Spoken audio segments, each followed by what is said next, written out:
Lo primero que hay que decir es que la actividad del volcán ha cambiado. Ya no es la misma actividad que tenía hace 2 o 3 días atrás. ¿Eso qué implica? Implica que las condiciones en el volcán son diferentes a las que teníamos cuando se subió el nivel de actividad. ¿En qué sentido? En que inicialmente toda esa sismicidad se caracterizaba por fracturamiento de roca. Es decir, un magma intentando moverse, desplazarse desde el sur occidente del volcán hacia el cráter. Entonces, en ese sentido, se registraron muchísimos sismos, decenas de miles de sismos en un lapso de unos 10 días. Hoy la situación es diferente. Ese magma, tenemos pues, indicios de que ya se llegó donde tenía que llegar, es decir, se juntó con otra cámara magmática que tiene el volcán a unos 3 kilómetros de profundidad debajo del cráter y las condiciones entonces cambian. Ahora ya no hay tantos sismos de fractura, ya ese magma está ya emplazado. Por eso el número de sismos no es un indicador, yo lo he repetido varias veces, único. Fue importante mientras ese magma se empezó a desplazar los días anteriores, pero ese momento ya terminó. Esa curva hubo un pico importante y luego volvió a bajar, estamos casi a los niveles que estábamos en el 24 de marzo. Por lo tanto, no quiere decir que el volcán volvió otra vez a la normalidad, no. Todo lo contrario, ahora hay un magma que está más cerca del volcán, que está interactuando con el otro magma que estaba ahí. Y por esta razón es importante estar con más cuidado. En este momento, por ejemplo, hay más actividad de fluidos. Ahora lo que más, digamos, más atención que hay que poner es a los fluidos. Los fluidos son muy importantes, porque empiezan a hacer una mayor interacción con otros sistemas que tiene el volcán, que es la parte hidrotermal. Esa parte hidrotermal es muy importante porque ahí tiene agua el volcán, vapor, agua que se va evaporando, y ese calor que viene del magma que está más profundo empieza a interactuar, las columnas de vapor se vuelven mucho más grandes con la cantidad de dióxido de azufre que tiene, y también es importante mencionar que ese magma que está ahí mezclado, o no sabemos si está mezclado o no, pero que están interactuando, hace aumentar también la temperatura que se puede detectar en el cráter. Esas temperaturas las detectamos a partir de información que el Servicio tiene geológico sobre satélites. Los satélites miden desde el espacio anomalías térmicas, que eso se mide en megavatios, así como si fuera una central eléctrica de energía. Miden y miran los puntos más calientes que están alrededor del cráter, y con eso, y si esos valores superan ciertos niveles, se considera una anomalía. Entonces, por eso el volcán ha estado con muchas anomalías en estos últimos días, las hemos reportado en los boletines. Eso quiere decir que está más caliente porque ese magma ya llegó allá. Entonces, ¿esto qué indica? Primero, el nivel sigue lo mismo. Hay una probabilidad de una erupción en términos de días o semanas. No necesariamente tiene que ocurrir. Ese magma se puede empezar a enfriar y quedarse ahí tranquilo sin problemas. O puede desestabilizarse más y generar una erupción. De manera que eso no lo sabe nadie. Solamente con el monitoreo continuo y permanente y estando dando información de manera, digamos, permanente y confiable, es que podemos hacerle seguimiento a ese volcán. De resto, serían especulaciones y asumir cosas que no se tienen en este momento las condiciones para decir que es que va a ser una erupción ya porque el magma está más cerquita. No, la probabilidad, que como dice este nivel naranja de actividad, probabilidad en términos de días o semanas, se mantiene como oportunamente lo emitimos desde el primer momento. Esto no va a cambiar de la noche a la evolucionando el volcán. Ese es más o menos, en resumen, la situación que tiene el volcán en este momento. Muchísimas gracias, John. Bueno, vamos a empezar con las preguntas. Entonces, Lola Portela nos pregunta, ¿en experiencias de otros volcanes, esas condiciones que cambian pueden ser indicio de que se está fortaleciendo? Cada volcán tiene su propia, digamos, dinámica. Hay ejemplos que se parecen en unos volcanes, otros no. Entonces, no, con experiencia en otros volcanes, por ejemplo, en el volcán Galeras. El volcán Galeras era digamos que entre comillas, relativamente fácil de identificar que un domo crecía, se emplazaba, cambiaba la sismicidad, aumentaba la deformación del volcán, se bajaban los niveles de desgasificación y el domo explotaba. Eso pasó varias veces en el Galeras. Pero el Ruiz es más complejo, la situación es más complicada. Lleva un volcán que lleva 10 años en erupciones pequeñas, con pulsos de magma que a veces llegan hasta cierta parte y se frenan, otros llegan hasta otra parte más cerca al cráter y demás. Entonces es más compleja la situación, por eso no es tan sencillo comparar con otros volcanes, y toca es estar, digamos, concentrado en lo que el volcán ha ido mostrando y cómo va mostrando también, digamos, en tiempo real esos cambios. Gracias, John. Gabriela Rangel, Mariana Quintero, periodista de Blue Radio, nos pregunta, ¿cómo es la presencia del nuevo magma al interior del volcán y qué información se tiene al respecto? Bueno, no le entiendo bien la pregunta, pero tal vez en el sentido de que el magma normalmente se acumula en forma de, si lo quiere llamar, pero no es exactamente literal, como bolsas, reservorios. Es casi como si uno se imaginara un pulmón lleno de dendritas, ¿cierto? Entonces alveolos, los pulmonares, así más o menos es como una cámara magmática. Y por todo ese montón de entramado, ese reenrejado, se va desplazando el magma. Y hasta que llega al sitio donde, digamos, desde el punto de vista termodinámico y las condiciones físicas, le permite que él se emplace ahí. Mientras esas condiciones permanezcan, el magma está ahí. Ahora, ese magma no conocemos ni la composición, porque es que eso está a 3-4 kilómetros de profundidad, entonces no hay cómo perforar allá, y eso nadie lo ha hecho, perforar el magma. Bueno, han hecho unos intentos, pero eso no es tan fácil, y eso es casi imposible. Y simplemente, y los productos que ha emitido, que son una ceniza muy fina, son todavía remanentes de este domo que está ahí, el que está más arriba. Por eso las características químicas de ese nuevo magma que tenemos, no las conocemos en este momento, apenas solo lo hemos visto, hacerle una especie de seguimiento a partir de tomografías sísmicas, que sí sabemos y vemos cómo se puede ir moviendo ese magma, eso sí lo tenemos, pero no conocemos las características del magma como tal. Gracias, John. Ahora tenemos una pregunta de JP Rincón. Nos pregunta, ¿saben si hay fracturas expuestas en la cercanía del cono volcánico que estén permitiendo la entrada de agua y que pueda ocasionar más actividad explosiva? Sí, de hecho el fondo del cráter siempre tiene fracturas. Es que eso es la ventaja, porque si no tuviera ninguna fractura estuviera sellado y eso sería pues muy delicado.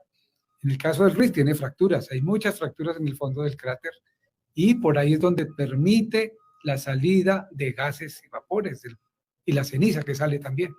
Entonces, efectivamente, hay muchas fracturas expuestas, se ve, y de hecho en algunas imágenes se ve parte de ese material más rojo, que está más caliente, se ven desde de satélite, se ven esas, o de vuelos de dron, se ven esas porciones donde está fracturado parte del domo y las paredes también por donde sale el gas y la ceniza.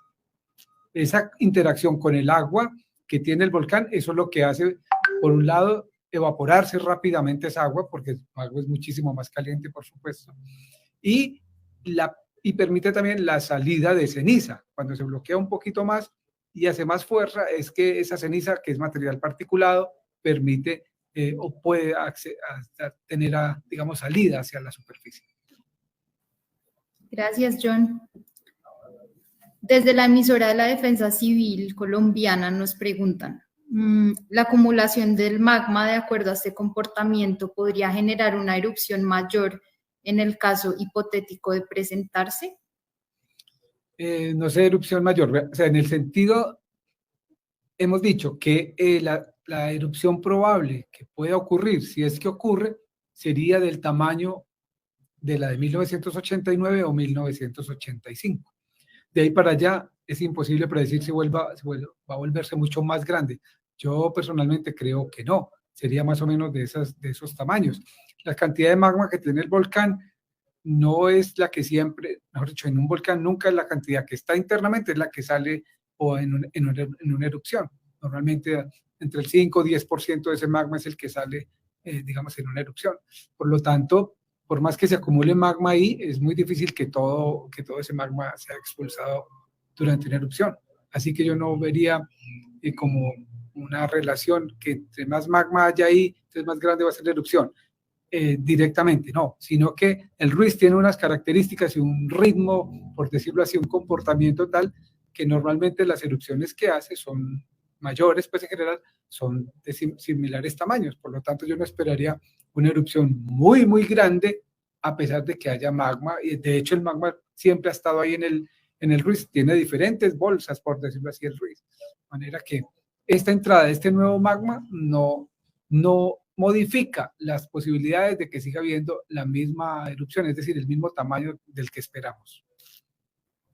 Buenísima esa precisión, muchas gracias, John. Mónica Lizeth Castellano nos pregunta, ¿qué genera más riesgo? ¿El aumento de sismos o el aumento en la temperatura en el volcán? Depende. Si los sismos son en el cráter, todos son peligrosos. Si hay más temperatura en el volcán, también, entonces eso depende mucho. Por ejemplo, esos sismos que ocurrieron antes era lejos del volcán, a 3, 4 kilómetros, estaban empujando un magma, y ahí por eso alertamos. Ahora ese magma ya se acercó, entonces ahora lo que hay que poner más cuidado es a la actividad de fluidos. Hay sismicidad asociada con fluidos, pero aquí ya no es tanto el número, no se cuenta el número, ay, que hubo tantos sismos de fluido, no, eso es más la característica de esos fluidos, la continuidad, ese tremor que es la vibración permanente del suelo al interior del volcán porque está interactuando ese magma con fluidos. Eso es lo que más importa ahora. Entonces se vuelve más relevante un tipo de sismicidad en la que el número no es tan importante, sino las características propias de ese tipo de señales. Clave ese dato, y para los que recién llegaron, tener en cuenta eso. Ahorita el indicador de sismicidad más relevante es el asociado a movimientos de fluidos dentro del volcán y no el que es asociado a fracturamiento de roca. Bueno, Camilo Peña del Tiempo tiene dos preguntas. La primera es, ¿por qué el volcán tiene más magma y eso qué repercusiones podría generar? Y la segunda es si el volcán ha aumentado su temperatura. Es similar la primera respuesta a la que acabo de dar. El magma del Ruiz siempre tiene cámaras magmáticas que se van alimentando con el tiempo o se quedan ahí, se van enfriando. Eso, digamos que lo va mostrando es el tiempo y el monitoreo que hacemos permanente. Ahora hay más disponibilidad de un magma más fundido, sí, está posiblemente debajo del cráter a 3, 4 kilómetros. Ese magma, y 2, 3, 4 kilómetros. Ese magma está ahí, pero ese magma, vuelvo y repito, no tiene que salir todo. Entonces, las repercusiones pues no son directas, o sea, ya hay un magma ahí emplazado, hay un domo desde el 2015. Por fortuna ese domo se ha ido deformando un poco, le ha salido otro poquito, ha habido otros baches, lo llamamos así, de magma durante el tiempo, pero no ha habido una erupción importante. Entonces, también existe esa probabilidad de que simplemente el magma se emplaza, pero no sale. Eso sería lo mejor que nos pudiera pasar. Y la segunda, si el volcán ha aumentado la temperatura, sí, efectivamente. En los últimos 5 o 6 meses ha habido un aumento importante en la temperatura, es decir, esa temperatura se mide muy distinto, ya no es como medir con un termómetro, porque estos son centenares de grados, sino que desde el satélite se detectan puntos más calientes que el resto. La temperatura absoluta es difícil de medir, pero esa variación tan importante que hay con respecto al entorno son esas anomalías que se detectan desde un satélite y todas apuntan y siempre dan en el cráter. Eso indica que hay un material más caliente. ¿Cuál es? Ese magma que se ha ido moviendo. Gracias, John. Bueno, Jimena Villarreal de Cable Noticias nos pregunta, con el aumento de la actividad sísmica y la caída de ceniza, ¿qué otros indicadores están siendo analizados para determinar que el volcán Nevado del Ruiz pase a nivel de actividad rojo? Recuerden que es nivel de actividad y no alerta. Bueno, no, para pasar a un nivel de actividad rojo es que el volcán ya está en erupción. Inminente es que ya arrancó, está arrancando o ya está en curso. Entonces, si vamos a cambiar de nivel es porque ya tenemos la certeza de que el volcán va a hacer una erupción. En este momento no tenemos esa certeza. Por eso está en la probabilidad, ha aumentado esa probabilidad. Entonces, aunque haya habido ese aumento de sismicidad, aunque siga cayendo ceniza, eso no garantiza que vaya a ser una erupción más grande. En este momento está haciendo una erupción pequeña, en este momento lleva como 4 o 5 horas en erupciones pequeñas, permanente, desde las 6:40 de la mañana está, que estaba un poquito taponado, que yo les había dicho, que el gas estaba un poco difícil para salir, pero no estaba totalmente sellado. Ahora lo está liberando. Eso, entonces, tanto la caída de ceniza como el número de sismos son indicadores de que el volcán sigue muy activo, pero no necesariamente tiene que hacer una erupción importante y puede seguir así por mucho tiempo con estas emisiones sin que llegue a darse una erupción grande o importante como la llamamos nosotros, como las que ha tenido en estos 10 años, erupciones pequeñas. Entonces, en ese sentido, hay otras variables que también usamos para analizar la actividad, como está preguntando. La deformación del volcán. Por fortuna, no ha habido deformación importante en el volcán en estos últimos meses, eso es bueno. También miramos la composición de los gases que tiene, miramos si hay cambios en el campo electromagnético, si la infrasonido, el volcán a veces emite ruidos que no se escuchan, digamos, por un ser humano, pero equipos de infrasonido los detectan. O sea, todo está como dentro de los rangos que hemos manejado. De manera que las variables que están cambiando ahora más importante es la sismicidad y esos gases que están saliendo de una manera diferente a lo que se tenía hace unos 15 días. Gracias, John. Acá una pequeña recomendación respecto al dato que John nos dio ahorita sobre la pequeña erupción que estaba haciendo el volcán desde hace unas horas. Muy clave que cuando vayamos a titular, a sacar noticias, tratemos siempre de referirnos a que la probabilidad de erupción de la que está hablando el Servicio Geológico al cambiar el nivel de actividad a naranja hace referencia a una erupción mayor a las que este volcán ha hecho en los últimos 10 años, porque si llegamos a titular que el volcán en este momento está en erupción, podemos generar mucha alarma y mucho pánico en las poblaciones que están en la zona de influencia, ¿no? Entonces siempre tratemos de hacer esa salvedad y de pues leer el tema y entenderlo desde esa precisión. Bueno, la siguiente pregunta es de Gustavo Gómez. Él nos dice, el cráter Arenas es el que ha estado activo, ¿verdad? Los otros dos cráteres, la Olleta y la Piraña, ¿han estado activos? ¿Se podrían activar por lo que está pasando? El Ruiz es un complejo volcánico. En realidad la Piraña y la Olleta son otros dos volcanes, son diferentes, son independientes. Entonces, no se tienen que reactivar. De hecho, la Piraña es un cono volcánico, un domo, una espina que se apagó y ya no tiene ningún magma debajo que le esté alimentando como para que hubiese o pensar que hay una mayor actividad allá. Lo mismo con la Olleta. Entonces, primero no se van a activar, primero porque son volcanes que ya se acabaron, son extintos, ya no tienen actividad. Y son volcanes aparte, no son cráteres del Ruiz, sino que son dos volcanes diferentes, la Piraña y la Olleta. Gracias, John. ¿Tenemos alguna otra pregunta?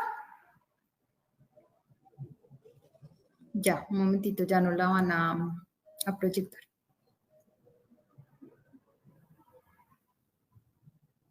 Creo que todas estas aclaraciones sobre los parámetros, digamos, que se estudian para determinar la actividad del volcán, la diferencia entre el tipo de sismicidad asociada a fracturamiento de roca, la que tiene que ver con movimiento de fluidos, han sido muy útiles para el cubrimiento que los periodistas están haciendo, porque sí hemos recibido bastantes preguntas de parte de ellos en el sentido de tratar de entender y interpretar esos tecnicismos que traen los boletines. Bueno, la siguiente pregunta es de John. Él nos pregunta, ¿cómo comparan los recursos del 85, los recursos que el Servicio Geológico tenía en 1985 para monitorear y diagnosticar el comportamiento de este volcán a hoy? ¿Consideran necesario invertir más recursos para mejorar y en qué? Sí, por supuesto, ha habido un cambio importante en lo que se hacía en 1985 con lo que tenemos hoy. 1985, antes de la erupción, por ejemplo, tristemente no teníamos telemetría, es decir, transmisión en tiempo real. Y había que ir a campo, ir a tomar los datos y medir. Y por eso nunca se pudo determinar si el volcán estaba en erupción con un equipo, con instrumentos. Entonces, hoy en día es muy diferente porque tenemos transmisión en tiempo real de lo que está pasando en el volcán, cómo vibra, qué gases emite, cómo se deforma y demás. Y eso es una diferencia pues grande y abismal. En cuanto a los recursos, pues por supuesto ha habido un aumento importante desde 1985 hasta ahora.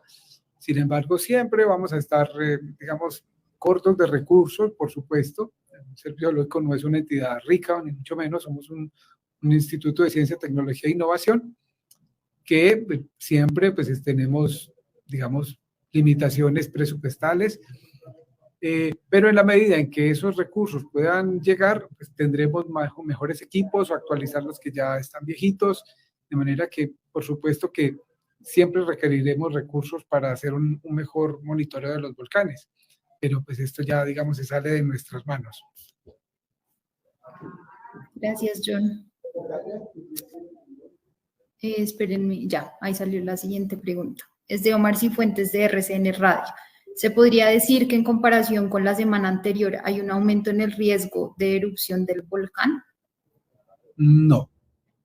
La probabilidad de erupción en términos de días o semanas continúa.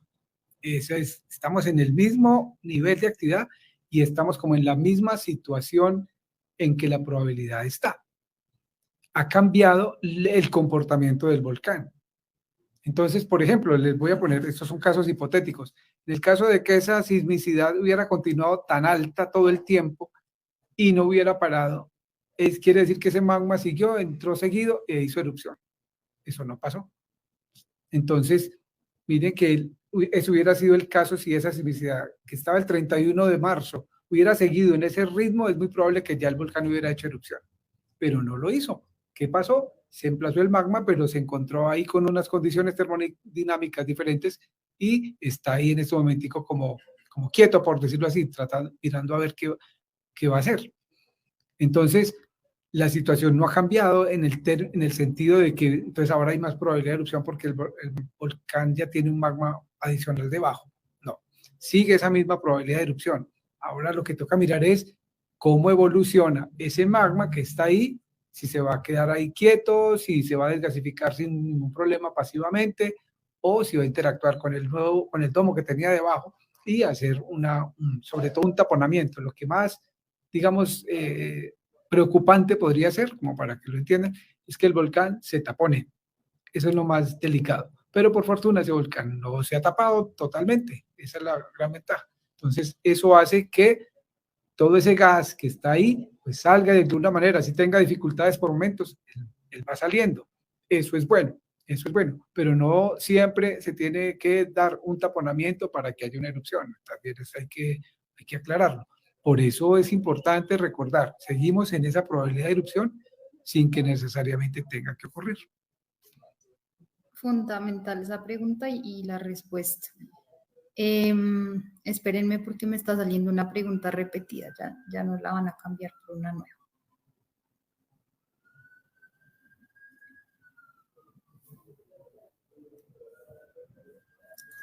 Listo, Joshua Muñoz nos pregunta, hablemos, bueno, esto ya lo abordamos hoy, ¿cierto? Al comienzo.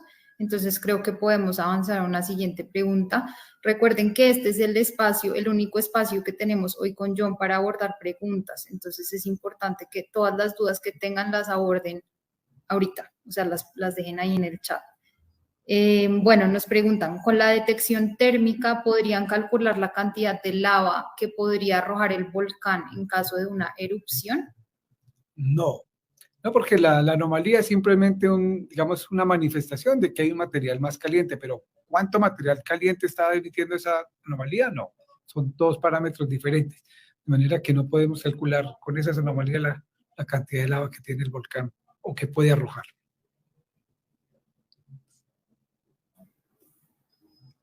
Gracias, John.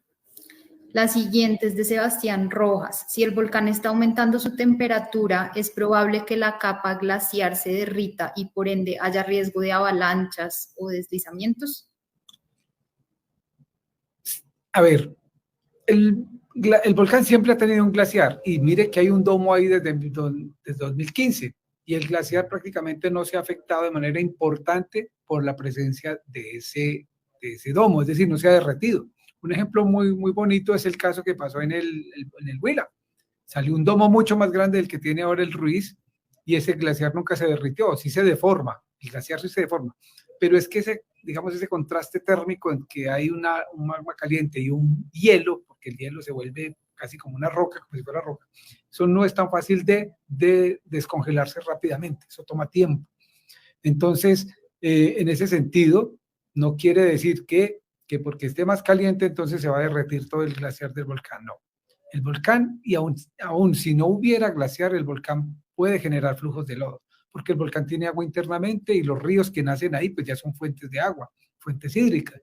De manera que con la mera combinación de agua que está discurriendo normalmente, agua interna, y si hace una erupción con ese material sólido, se generan flujos de lodo. No tiene que haber digamos, un glaciar para generarse un lajar.